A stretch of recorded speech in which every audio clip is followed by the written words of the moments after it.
They call Nigeria the giant of Africa, but they never tell you what it costs to carry that title.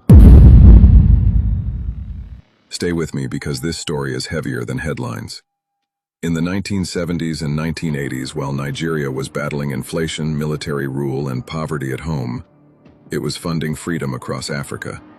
From 1962 to 1994, Nigeria bankrolled Southern Africa's liberation through the OAU Liberation Committee, giving hundreds of millions of dollars to anti-apartheid movements.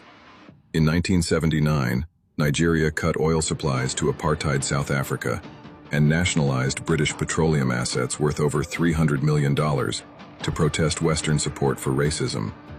In 1977, Nigeria donated over $20 million to the ANC and offered free education to South African students when its own schools were underfunded.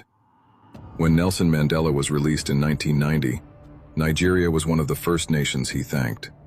Then came the wars. In 1990, Liberia collapsed.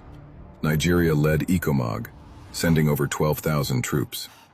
By 1997, Nigeria had spent an estimated $8 billion stabilizing Liberia and later Sierra Leone, losing hundreds of soldiers on foreign soil. In 1997 again, Nigeria intervened in Sierra Leone to restore democracy after a coup, while its own economy was suffocating. Refugees crossed Nigeria's borders for decades. Scholarships were offered. Oil was shared. Culture was exported.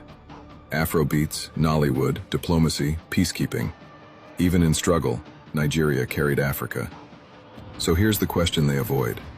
How did a nation bleeding internally still fund freedom externally?